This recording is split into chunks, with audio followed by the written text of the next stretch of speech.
It's subtle, but I think it's a really aesthetic effect. It's kind of like how 10 years ago we used to sketch out what we'd imagine our future phones would look like. And it's definitely cooler than Samsung's flat display. It's more unique and it's more interesting. But that doesn't make it better. Both are top of their game in most aspects. Bright, a high refresh rate that can fully adapt on the fly, and ultra high resolution. But I would actually side slightly with Samsung for this. One, because for gestures, you have to use the very edges of the screen, and that ends up being on the curve for Xiaomi, so it doesn't register quite as reliably. Two, that even though Samsung's max brightness is technically rated lower, in all the lighting conditions I've tested it in, it seems to be brighter. Brightness is a weird stat these days. And then what seals it for me is this anti-reflective coating that Sammy slipped onto the S24 Ultra. It is so good that you almost forget about the surrounding light, and that makes your screen experience way more legible, as if you had even higher brightness, but without the extra battery drain that comes with that, which leads us to a score of 1-2 now. But we all know that more and more every single year, the battle for the best smartphone, it's a software battle, way more than it is a hardware battle. So let's talk about that. And because it's such a massive category now, we're splitting it into three: user interface, software support, and AI. Okay, you might remember Xiaomi's MIUI. It's the software skin they've had on every phone ever since the company first started. But I'm guessing that since MIUI's reputation was always fairly mid, and potentially holding their hero flagship phones back, they finally decided that it's time for a redo.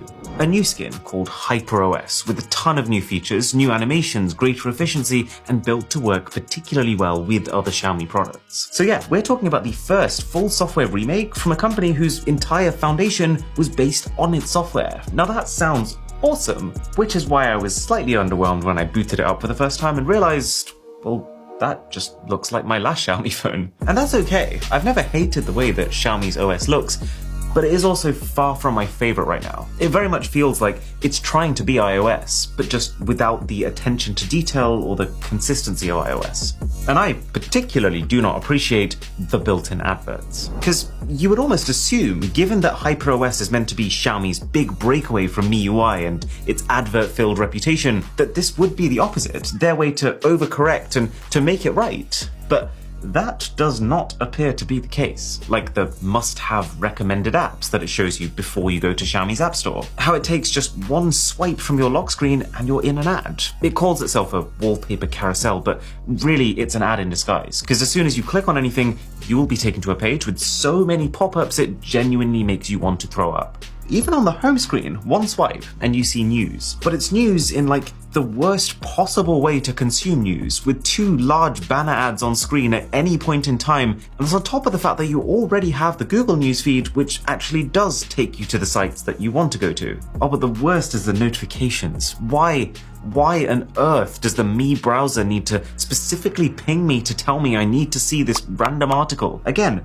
with about 40 adverts baked in. Now, of course, these are all easy to avoid, and you can disable almost all instances of advertising in the phone, so I don't think it's a reason to not buy it, but I just don't like the feeling that clearly to Xiaomi I am, as well as the customer, I'm also the product that they can sell to their advertisers. Okay, so that was my pretty bleak first impression of the software, but the more I've used it, the better it has gotten.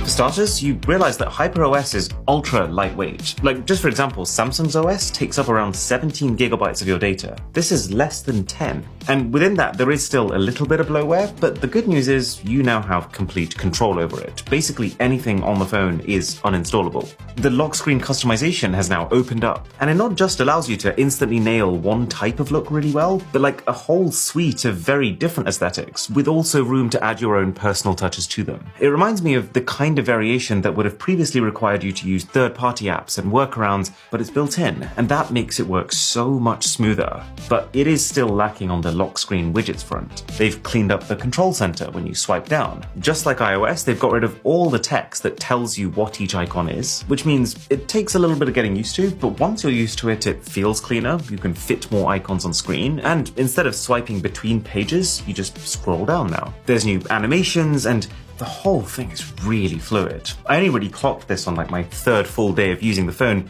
but it was a sudden moment of realization of, wait a sec, have I had a single bit of lag in my entire experience? No. It feels reliably, almost unbreakably smooth in a way that few smartphone operating systems do. Like, you know, even when you haven't opened an app in ages and you expect it to stutter a little bit, nothing.